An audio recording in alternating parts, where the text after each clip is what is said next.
Euh, Bonsoir la famille. J'espère que vous allez bien. Vous allez m'excuser un peu du retard du commentaire de mon conseil du dimanche. La semaine elle a été un peu surchargée et j'ai pas mal d'occupations. Mais je trouve toujours un temps pour brièvement commenter mes conseils du dimanche. Comme je vous l'avais promis, qu'ils seront désormais en mode audiovisuel. Alors, aujourd'hui, nous allons parler des parents du Seigneur Jésus-Christ. Donc, à la question de savoir qui peut être parent de notre Seigneur, la réponse se trouve dans Matthieu 12, verset 50. Alors, qu'est-ce qui s'était passé dans cet épisode du Verbe, en fait? Alors, on vint dire à Jésus que ses parents biologiques voulaient le voir à l'extérieur. Alors, Jésus, lui, en tant qu'homme, parce qu'il était venu sous la chair d'un homme, dans la peau d'un homme, ayant toute la plénitude de la divinité, lui, c'est un homme véridique. Il ne cache pas ses propos. Il avait clairement dit que pour être son parent, pour le résumer, il faut tout simplement faire la volonté de Dieu. C'est la raison pour laquelle il réplique dans Matthieu 12 en disant: Car quiconque fait la volonté de mon Père qui est dans les cieux, celui-là est mon frère et ma sœur et ma mère. Donc, nous devons comprendre par là que on devient parent direct du Seigneur Jésus-Christ lorsqu'on fait le bien, lorsqu'on fait la volonté de Dieu. Euh, Vous savez, lorsque vous recevez le Saint-Esprit après le baptême, comme nous le déclarent les Écritures, vous n'êtes plus, vous n'êtes plus un être ordinaire en fait.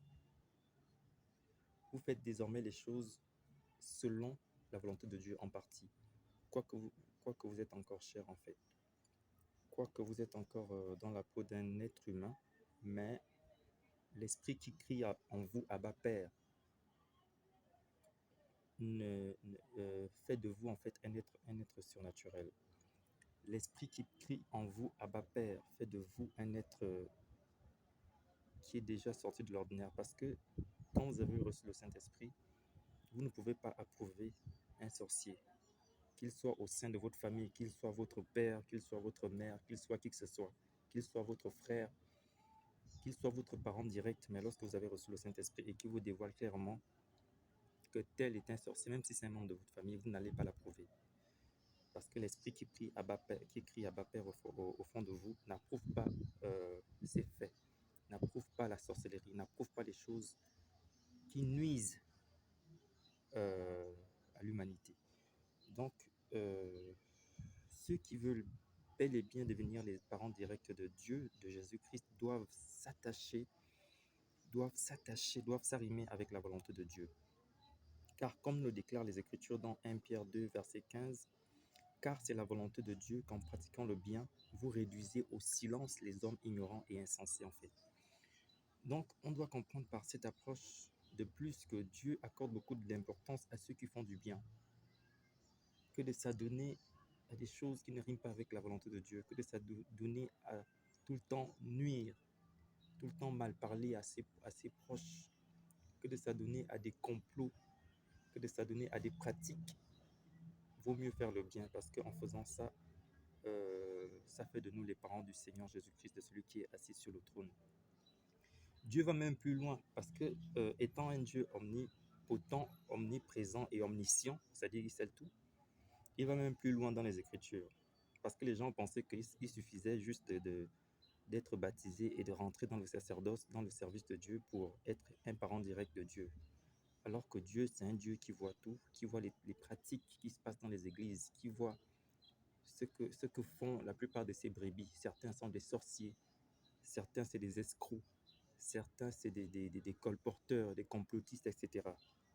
Il va même encore plus loin en disant dans Matthieu, dans Romains 9, verset 25, j'appellerai mon peuple celui qui n'était pas mon peuple et bien-aimé celle qui n'était pas la bien-aimée. Parce que de nos jours, comme je l'avais dit la dernière fois, que beaucoup de choses se passent dans nos églises, que beaucoup de choses se passent dans les temples au point où l'Esprit de Dieu a été étouffé. N'approuvons pas toutes ces actions-là, n'approuvons pas tous ces actes que la plupart des brebis du Seigneur posent dans le sacerdoce, amènent même au sein du sacerdoce. N'approuvons pas la plupart des choses que la plupart des leaders religieux font. Certains travaillent avec les esprits, certains travaillent avec les fétiches, certains travaillent avec beaucoup de choses. J'ai quand même fait une dizaine d'églises, comme je disais la dernière fois. L'Esprit m'a montré beaucoup de choses qui se passent là-bas. J'essaie d'amener ma pierre à l'édifice de l'œuvre de Dieu. J'essaie de dire aux tierces de se rattacher, de se rallier à la sainte doctrine pour que Dieu se manifeste comme aux temps anciens. Si aujourd'hui on voit que la plupart de nos prières, la plupart des dîmes que beaucoup payent ne fonctionnent plus parce que certains hommes de Dieu ne sont plus attachés à la sainte doctrine, parce que certains enfants de Dieu euh, ne font plus réellement la volonté de Dieu. Alors que la volonté de Dieu voudrait tout simplement qu'on s'éloigne du mal, qu'on s'éloigne de la sorcellerie, qu'on s'éloigne du péché, qu'on s'éloigne de la mort, qu'on s'éloigne des fétiches, de tout ce qui ne rime pas avec la volonté de Dieu pour s'attacher au bien. Donc, Dieu, voyant que dans son sacerdoce, même, il y a beaucoup de choses qui se passent qui ne riment pas avec sa volonté, il va même plus loin en disant dans Romains 9, verset 25, que j'appellerai mon peuple ceux qui n'étaient pas mon peuple, et bien-aimé ceux qui n'étaient pas ma bien-aimée. Parce qu'aujourd'hui, on remarque même que ce sont les païens, ce sont les gens qui n'ont rien, qui ne sont pas dans le sacerdoce, qui posent des actes qui touchent le cœur de Dieu, qui font beaucoup de choses qui riment avec la volonté de Dieu. Et c'est ainsi que Dieu les considère comme son peuple. C'est ainsi que Dieu les considère comme son parent, comme ses parents, parce que il voit que ceux qui sont appelés, ces brebis, ne font pas sa volonté. Donc, je réitère que pour être un parent direct de Dieu, il faut tout simplement faire sa volonté, s'attacher au bien, s'éloigner des complots, de la sorcellerie, s'éloigner des fétiches, s'éloigner de tout ce qui ne rime pas avec sa volonté, s'éloigner du mal, s'éloigner de, de la sorcellerie, etc. Et privilégier le bien dans nos actes, dans nos paroles et dans nos actions. Cela fait systématiquement de nous les enfants de Dieu. Donc, je ne vais pas être long. J'ai beaucoup de choses à faire, mais je trouve toujours un temps, comme je le disais, pour Dieu. Pour être un parent de Dieu, il faut tout simplement s'attacher au bien. Il faut tout simplement s'efforcer, s'évertuer à faire la volonté de Dieu dans son quotidien, dans ses actes, dans ses paroles et dans ses pensées. Penser Dieu dans tout. Privilégier Dieu dans tout, en acte, en parole et en action.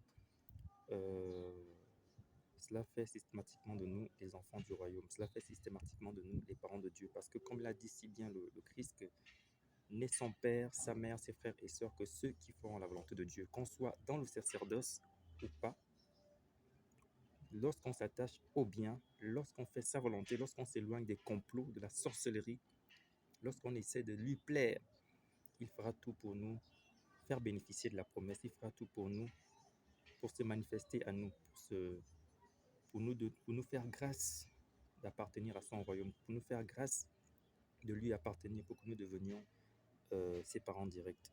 Donc nous devons privilégier, comme je l'ai dit, euh, la droiture, la paix, l'amour, la justice. Nous devons toujours défendre la bonne cause, que ce soit dans nos cercles familiaux, que ce soit dans nos cercles politiques, que ce soit dans nos cercles religieux.